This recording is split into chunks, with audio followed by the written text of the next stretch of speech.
90 மாவட்டங்களுக்கு நாம் புதிதாக மாவட்ட செயலாளர்களை நியமிக்க வேண்டும். அந்த பணிகளை ஓரளவுக்கு நான் மாவட்ட செயலாளர்களை தேர்வு செய்கிற பணியை முடித்திருக்கிறேன். அந்த 144 பேரில் சிலரை அந்த பொறுப்பிலிருந்து விடுவித்து அவர்களுக்கு வேறு பொறுப்புகளை வழங்க வேண்டிய நிலையும் உள்ளது. அந்த பணிகளையும் நான் மேற்கொண்டு வருகிறேன். மண்டல பொறுப்பாளர்கள் இதற்கு முன்பு 2 வருவாய் மாவட்டங்களுக்கு ஒரு மண்டல செயலாளர் என்ற ஒரு நிலைப்பாட்டை எடுத்திருந்தோம். இப்போது அதிலே ஒரு மாற்றம்.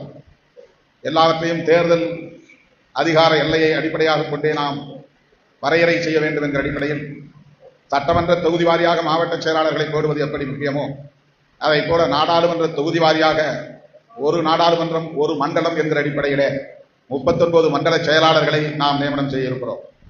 ஏற்கனவே 20 மண்டல செயலாளர்கள் நியமிக்கப்பட்டார்கள். இப்போது அது 30 மண்டல செயலாளர்களாக மாற்றும் நிலை ஏற்பட்டிருக்கிறது. அப்படி நாடாளுமன்ற தொகுதி வாரியாக மண்டல செயலாளர்களை நியமிக்கிற போது 2 சட்டமன்ற தொகுதிகளுக்கு ஒரு மண்டல துணை செயலாளரை நியமிக்க இருக்கிறோம். அப்படி பார்த்தால் ஒரு நாடாளுமன்ற தொகுதிக்கு 3 மண்டல துணை செயலாளர்.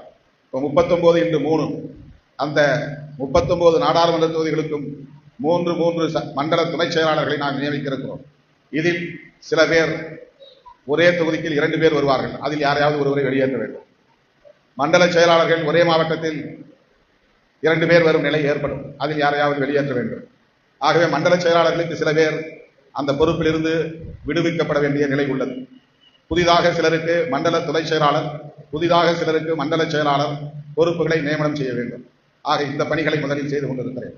பிறகுதான் மாவட்ட செயலாளர்களுக்கு மாவட்ட பொருளாளர், மாவட்ட செய்தி தொடர்பாளர், மாவட்ட துணை செயலாளர்கள் 4 பேர், அதிலே கட்டாயம் ஒரு பெண், கட்டாயம் ஒரு தலித் அல்லாதவர் என்கிற கணக்கின்படி ஆட்களை தேடி தேடி போட்டுக் கொண்டிருக்கிறோம்.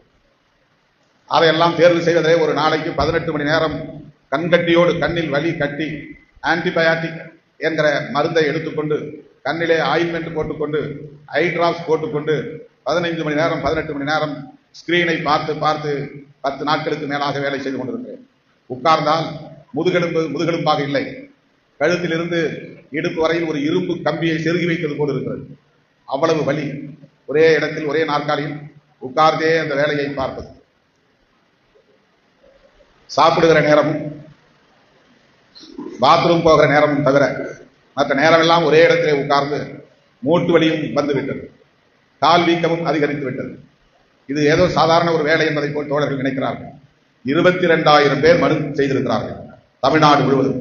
மாவட்ட செயலாளர்கள், மாவட்ட துணை செயலாளர்கள், மண்டல செயலாளர்கள், ஒன்றிய செயலாளர்கள், நகர செயலாளர்கள் என்கிற பதவிகளுக்கு மட்டும் 22,000 மனுக்கள் குவிந்திருக்கின்றன.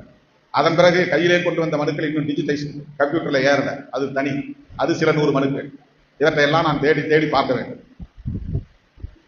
முன்னாள் பொறுப்பாளர்கள், இந்நாள் பொறுப்பாளர்கள், இளைஞர்கள் யார், பெண்கள் யார், தலித் அல்லாதவர்கள் யார், முஸ்லீம்கள் யார், அவர்கள் எத்தனை ஆண்டுகளாக கட்சியிலே இருக்கிறார்கள், எப்போது வந்து சேர்ந்தார்கள், இதிலே யார் ஆக்டிவாக பணியாற்றி கொண்டிருக்கிறார்கள், யார் ஏமாற்றி கொண்டிருக்கிறார்கள், யார் கட்சி ஆர்ப்பாட்டங்களுக்கு வராமல் இருக்கிறார்கள், யார் கட்சி ஆர்ப்பாட்டங்களுக்கு வருகிறார்கள், எந்த முகம் பார்த்த முகம், எந்த முகம் பார்க்காத முகம், யார் நெருக்கடி தரக்கூடியவர்கள், யார் வெறுமன படத்தை பையிலே வைத்துக் கொண்டு கட்சியை ஏமாற்றிக் கொண்டிருப்பவர்கள் என்றெல்லாம் பார்த்து சீர்தூக்கி பார்த்து அப்படித்தான் ஒவ்வொருவராக தேர்வு செய்யும் நிலை ஏற்படுகிறது.